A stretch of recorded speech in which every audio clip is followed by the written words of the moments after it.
بسم اللہ الرحمن الرحیم الحمدللہ کفا وسلام علی عبادہ الذین اصطفى اما بعد۔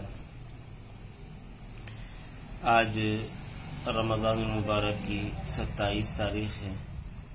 چند ہی روز کے بعد انشاءاللہ عید الفطر آنے والی ہے۔ اللہ تعالیٰ اس عید کو ہم سب کے لیے خوشیوں کا ذریعہ بنائے۔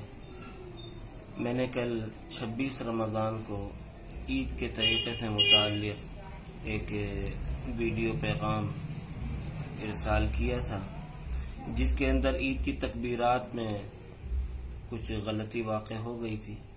اس لیے میں وضاحت کرتا ہوں کہ عید میں زائد تکبیرات 6 ہی ہیں۔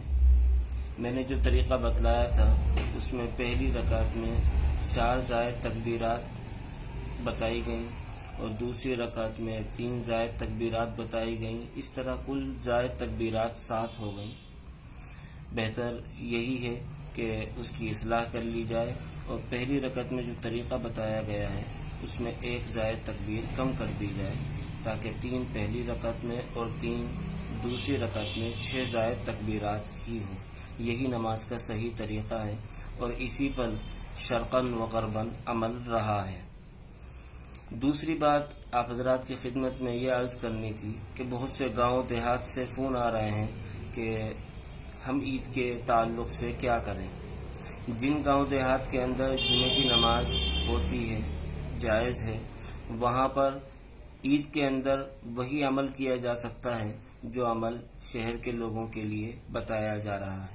البتہ جس گاؤں کے اندر جمعے کی نماز جائز نہیں ہے اور وہاں جمعے کی نماز نہیں ہوتی، اس گاؤں کے اندر عید کی نماز بھی جائز نہیں ہے اور عید کی نماز بھی نہیں پڑھی جا سکتی۔ اور جب گاؤں کے اندر ہی عید کی نماز جائز نہیں ہوگی تو پھر گھروں کے اندر بھی عید کی نماز پڑھنا درست نہیں ہوگا۔ ان لوگوں کے لیے یہی مشورہ ہے کہ یہ تو قریب کے کسی گاؤں میں جا کے کسی رشتہ دار کے گھر جا کر عید کی نماز ادا کر لیں، اور اس سے بھی بہتر یہ ہے کہ اپنے گھر میں رہتے ہوئے 2 رکعت 4 رکعت چاشت کی نیت سے ادا کر لیں، کہ جن لوگوں کے لیے عید کا موقع نہ ہو ان لوگوں کے لیے یہ عمل مستحب بیان کیا گیا ہے۔ چونکہ اس مرتبہ ہم عید کی نماز الگ الگ ادا کریں گے، اکٹھا ایک جگہ عیدگاہ کے اندر ایک امام کے پیچھے نہیں ادا کریں گے، اس لیے بہت سے ایسے مسائل آپ کو پیش آ سکتے ہیں جن کے بارے میں آپ کو علم نہیں ہوگا۔